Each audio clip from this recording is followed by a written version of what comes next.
There's a moment before every show when the noise goes quiet and it's just you and yourself. Nobody calling your name. Nobody needing anything from you. Just silence. I used to be afraid of that silence. Now, at 91 years old, it's the only thing I go looking for. I want to tell you something true today. Not the legend, not the photographs, not the rhinestones and the jumpsuits. I want to tell you about the boy, the one who existed before all of that, because that boy is who I really was.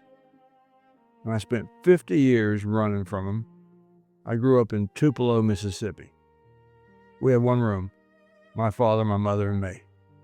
We had nothing that the world would call valuable, but my mama sang. She sang like the Lord was in the room. And I'd sit at her feet and just listen. That was my first concert, a 200 square foot house in Mississippi, and the greatest voice I ever heard. People ask me what it felt like the first time a crowd screamed for me. I tell them the truth. It felt like love, but it wasn't love. It was attention. And I didn't know the difference yet. Most people don't. Not until it's too late. Fame is a mirror that shows you everything you want to see for a while. Then it starts showing you everything you fear. And by then, you're dependent on the reflection. You can't live without it. You forget you existed before it. That's the trap. Not the money, not the managers. The mirror. I had a manager. Most of you know who I mean. I won't waste breath on bitterness. But I will say this. I let it happen. Nobody held a gun to my head. I was hungry to be seen. And he fed that hunger. I traded my freedom for a stage. And I thought that was a fair deal. I was wrong. There's a thing that happens when you stop deciding, when you let other people carry the weight of your choices. You think you're resting, but you're disappearing. I disappeared a little every year. By the time I looked up, I didn't recognize the man in the mirror, not the rhinestones, the eyes. I didn't recognize the eyes. I lost my mother when I was 23. Gladys Presley, the woman who sang me into the world. People think that's a sentence. It was a wound that never closed. Everything after that had a hollow sound to it. The applause, the screaming, all of it. Hollow, because she wasn't there to hear it with me. I want to tell you about a night. September 15th, 1975. Memphis, Tennessee. I was performing at the Mid-South Coliseum. 18,000 people in the room. I was halfway through Can't Help Falling in Love, a song I had sung 1,000 times. And I was about to sing it for the last time the way I had always sung it, without really meaning it. A woman's voice cut through the music. The whole arena heard her. She was crying. She was holding something. She was holding her son. His name was Danny. He was 7 years old. And the doctors had given him hours to live. She said the only thing her boy wanted was to hear me sing before he left. I stood at the edge of that stage. And I looked down at this tiny little boy in his Elvis t-shirt, a baseball cap covering his bald head, and everything I thought I knew about performing just fell away. I stopped the show, I walked off that stage, and I said, "Go get that family." People in my crew looked at each other. You don't stop a show for 18,000 people. But I didn't care about the show anymore. I cared about that boy. That was a feeling I hadn't felt in years, caring about one person more than the performance. I sat with Danny in my dressing room. He was lying on the couch. Too weak to sit up, I said, "Hey there, buddy," he said. "I listen to Love Me Tender every night. It helps me not be scared." I had to look away for a second because I understood that. Music is a thing that holds you when nothing else can. That was the only reason I ever sang, and I had forgotten. The 7-year-old boy reminded me. I sang him that song. No microphone, no stage lights, no 18,000 people. Just a sick little boy and his parents, and me on the edge of a couch, singing the way my mother used to sing, like God was in the room, because I believe he was.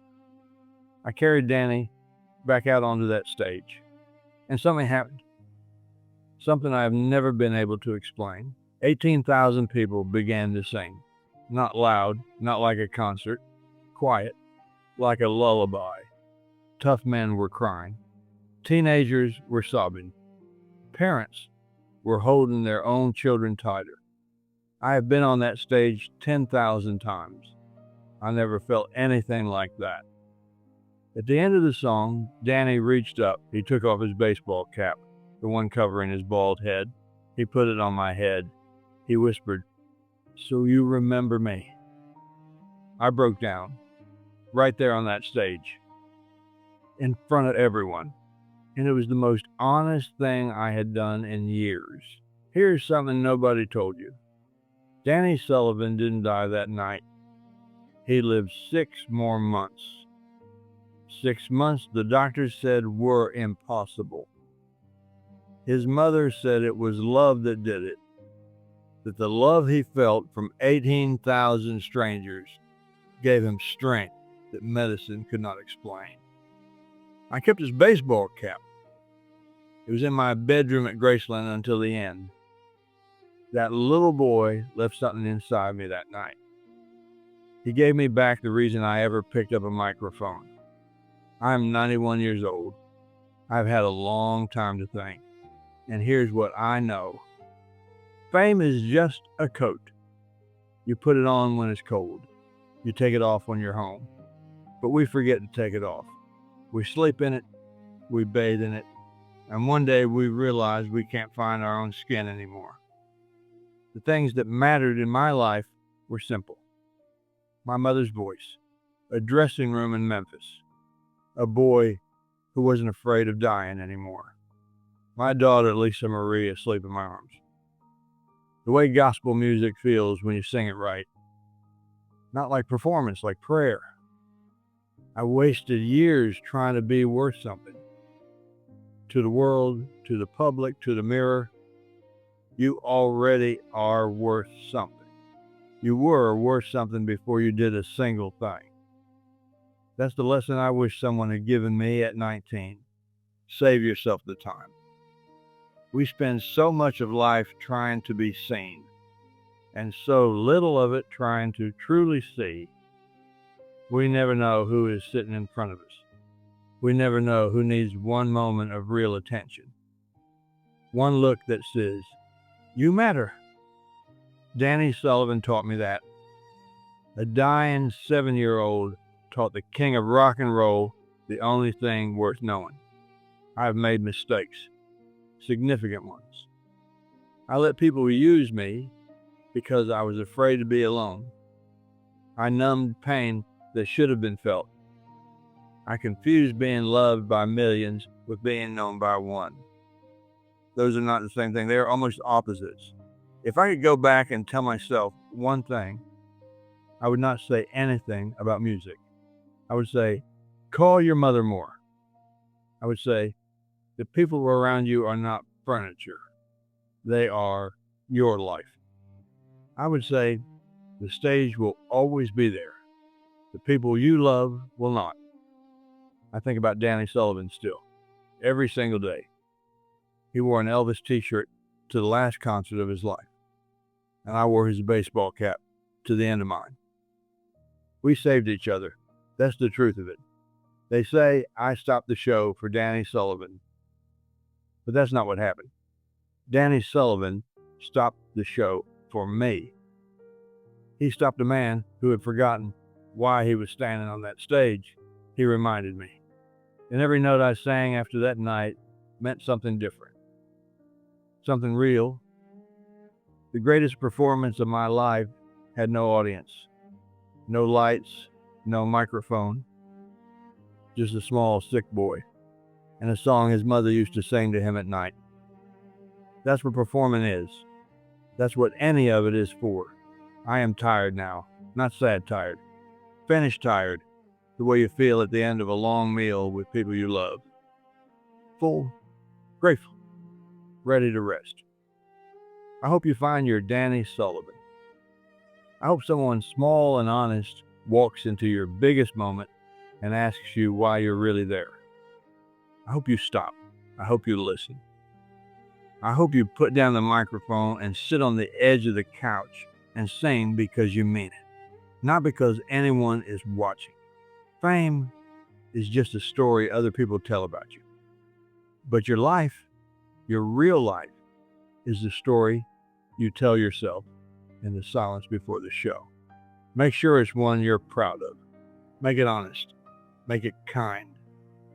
Make it worthy of the boy who used to sit at his mother's feet in a one-room house in Mississippi and think that music and love were exactly the same thing. He was right. Thank you for listening to an old man. Take care of each other out there. That's all there is. That's all there ever was. Danny. If you can hear this somehow, I still have your hat.